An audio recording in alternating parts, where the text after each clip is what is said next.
so glad you could join us this morning. And I have a topic to present that Reverend Carolyn outlined for us, and the topic is where humanity and divinity meets. And what I want to get across is that middle space between humanity and divinity.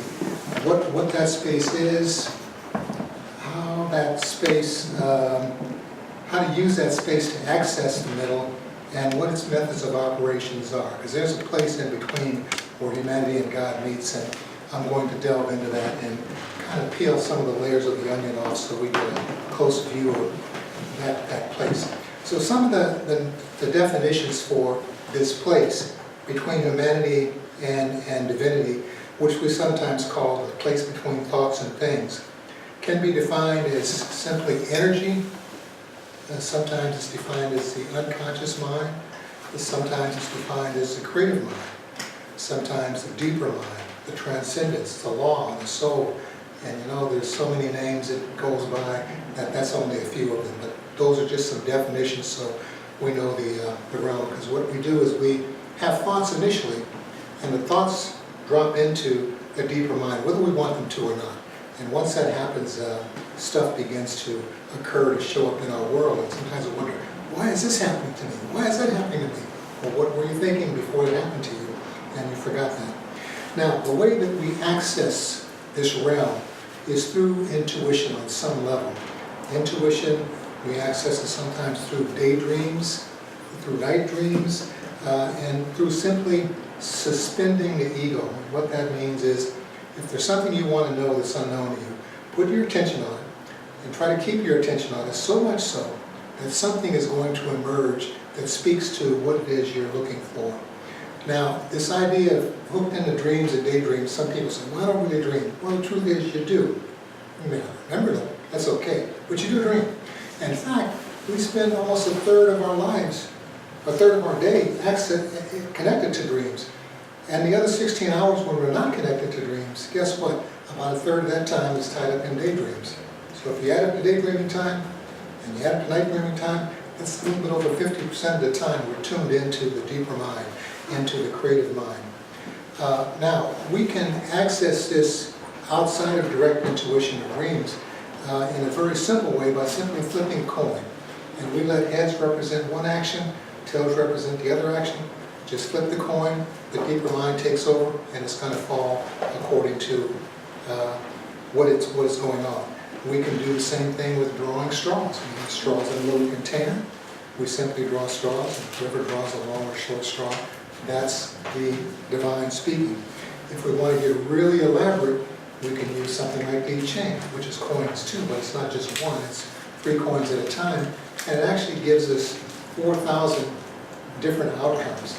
If we use tarot cards, then we really get a lot of outcomes, well over 1 million outcomes, because tarot cards are basically like letters of the alphabet. And there's so many different ways to arrange it that when we look at all the possibilities, it's well over 1 million ways that the divine can speak to us in that language.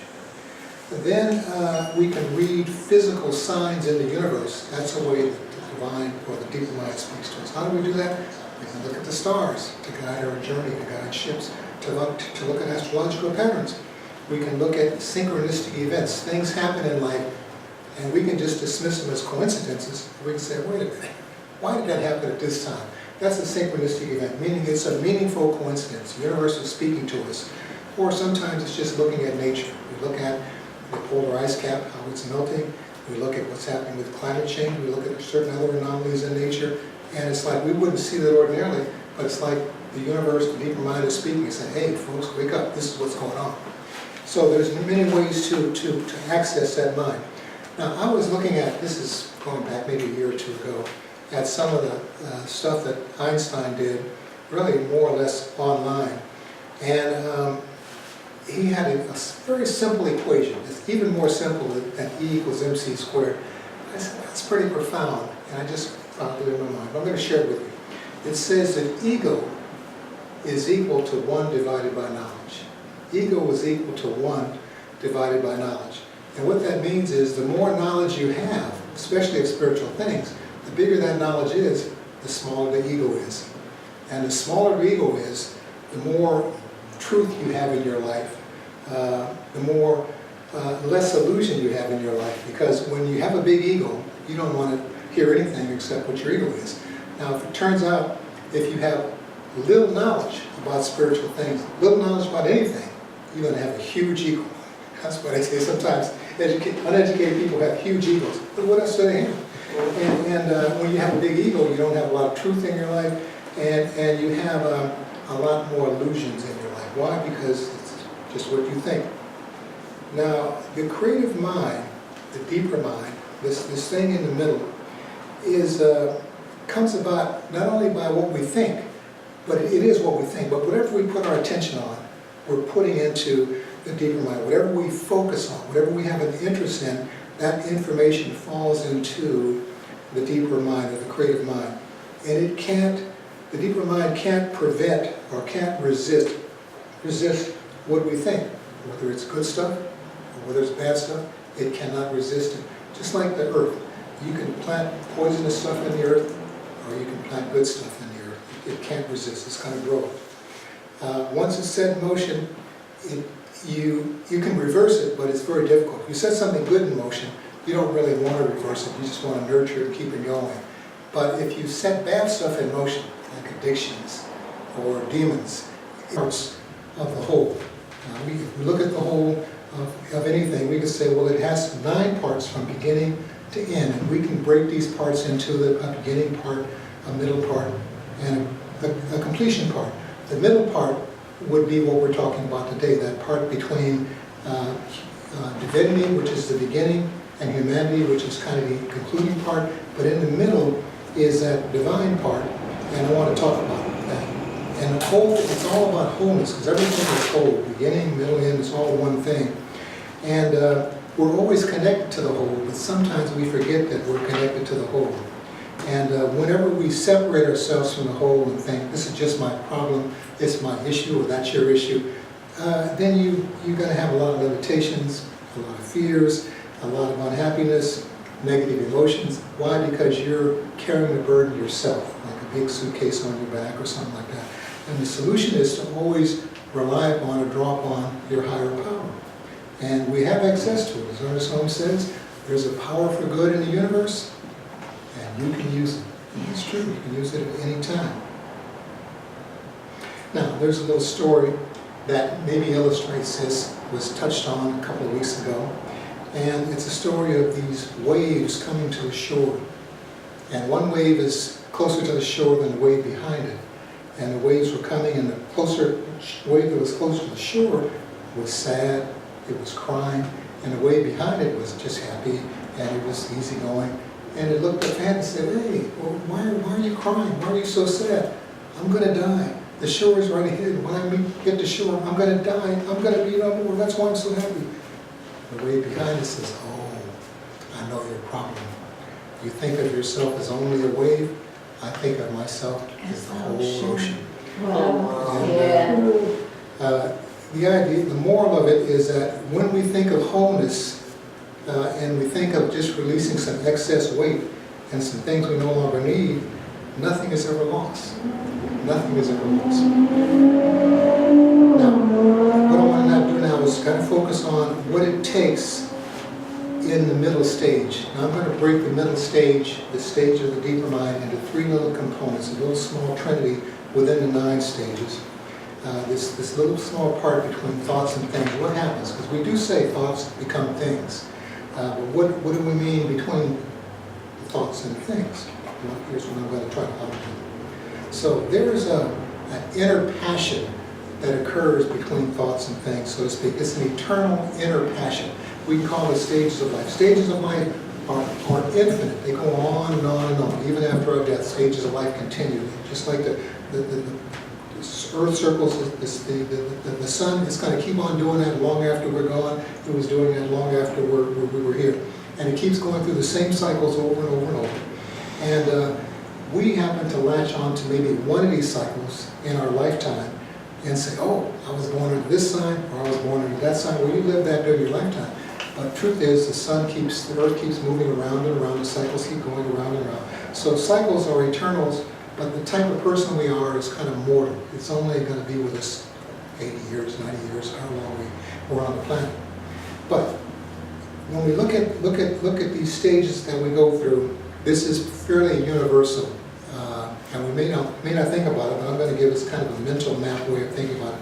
So the first part of the middle, when we're trying to access a deeper mind, the first part is to put your attention on the thing that you're trying to focus on. Like when we do visioning, we try to relax the ego, go into a little light state, and put our attention on some particular topic. And you have to kind of let your ego go. If you don't let your ego go, you're going to just think of all kind of stuff that you want to see happen. So the first stage is kind of letting go and letting God. Putting your attention on the daydream, putting your attention on, in a meditative way, on what's there that I'm not seeing. And if your ego, as long as you can kind of shut it up a little bit, you'll begin to see things. Secondly, it's kind of waiting for something to happen, being a little patient. Put your mind on it, but be a little patient for an image to occur. Maybe it'll occur just like that. Maybe it'll take 10 seconds, maybe 30 seconds. If it's taking too long, maybe something is going on, because it's possible that if you don't see anything after 30 seconds or 90 seconds, the answer is there's nothing to see. And I always like to say that nothing means something. Something means something. So whatever you get after a little period of waiting is fair game. And that could come through your extrasensory perceptions, it might come through a feeling, through something, a physical sensation, and it requires you to have faith in the divine.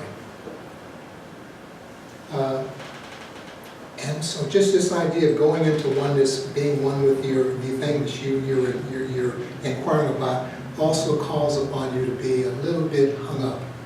Not only in a visioning state, but sometimes it's a stage of life.